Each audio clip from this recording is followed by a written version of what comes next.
Do you know what you can do on? Do you know like what NASCAR considers a racing incident versus what they don't after all this? Do you have a good feel? No. Does it matter? Will it impact the way you race, or you're going to race the way you race and let them officiate the way they officiate?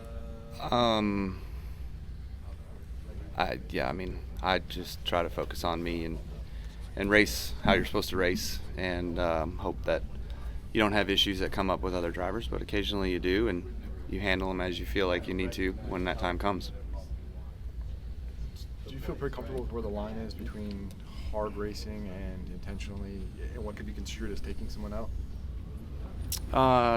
No, because, last year at Gateway was a pretty good representation of cat and mouse, and nothing was done. So, what do we do in those situations?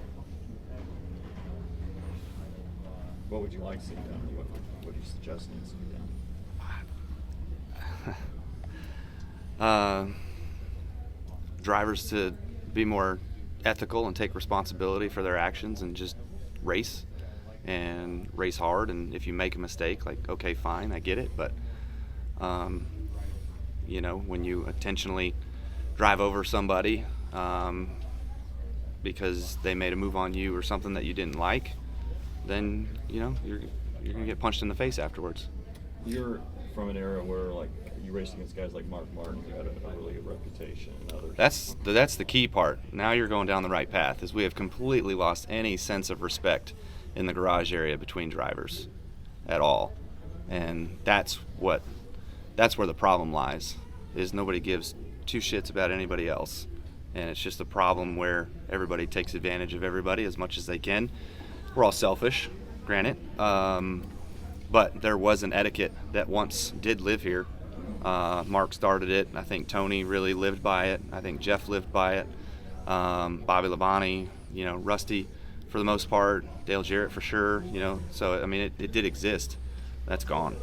You have many other things on your mind and on your plate, so I understand that. But as a two-time champion, you certainly have, potential power over the garage, or, can put your sway over it. So is it not part of your role to try to do something like that, or is it like, hey, that should be NASCAR's role? It shouldn't have to be relied upon. You mentioned a bunch of drivers, but maybe people look up to you in that sense in the garage.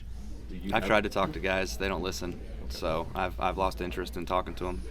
I had a teammate that I talked to, kid that raced for me for 2 years in the Truck Series, real recently, who I got into it last week with, and tried to talk to him about those exact same issues. And lo and behold, it happened to me 3 races into a new year somewhere else, So I'm done talking to them. They don't listen. You feel like it just goes outside one, goes in 1 year right now. The other show's not even worth your guys' time. Yeah. So what do you tell that's Braxton? the point. Huh? So what do you tell Braxton on how to race? He already knows that he can't run somebody over because he gets sent to the back. I think that's something else, is there's no repercussions for running somebody over. So if we want to do that, then you get sent to the back, you get held a lap, like something. But if you spin somebody out, and I'm guilty of it, like I've spun somebody out for the lead before or the win before or something like that on accident racing. But if it happens, then you get sent to the back. Caution comes out, you go to the back. There's no repercussions for that right now. So that's the old short track adage and how these kids learn when they're growing up. Maybe we need to implement that here. Kevin talked about working with the car store and trying to implement that a little bit more. So you implement what? Implements the penalties and going to the back for younger drivers. So really working with that more.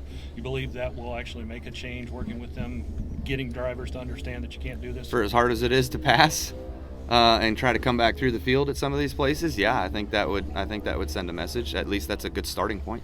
You mentioned that the guys that had the respect and handled themselves in the manner that you described, when did that start to fade? Was that when they started retiring, or is there something that you can go back to that you can say this is where this started to change, delivering us to where we are now?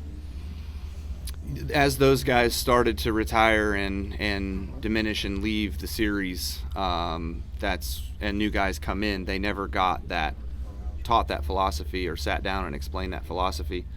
I did. I remember a conversation myself and Tony Stewart had, actually 2 of them, And so, you know, that was the time when I kind of learned and got a good sense of it. But yeah, I mean, blame it on me, sure. I'm not taking the initiative to fix it and talk to all these younger drivers, even though I've talked to probably 14 of them that have come through KBM, and some of those guys have done a good job, relatively speaking, and others one ear out the other. How did Tony get it into your head after this conference? I mean, what did he say, or how did he say it that made an impression on you that impacted you? I think the biggest thing was the impact it had for me was him taking the time and doing that, but then also, you know, giving him the respect and understanding that he's been around for a long time, raced against a lot of those really great drivers, and was a 2-time champion at that time. And so I gave him that respect, and we rarely had issue since then. Yeah, I think that says it. And as a fellow competitor, how much does it bother you when it's kind of consistently two of the same guys that seeming to cause issues out there, that it could potentially impact one of you guys too? Yeah, I mean, it almost did last year when Denny did it at Pocono. It about caught us up in it, but we were able to sneak through. So, yeah, when it comes to the time in which it starts affecting other people's races and such, then again, I think it leaves the door open for you to go punch somebody in the face. Hey everyone, thanks for watching this video from DannyBTalks. If you're new to my channel, make sure you leave a like on this video and subscribe to the channel and click the bell icon so that you'll never miss another new video here on DannyBTalks. Until next time, I hope you have a great day. Bye guys.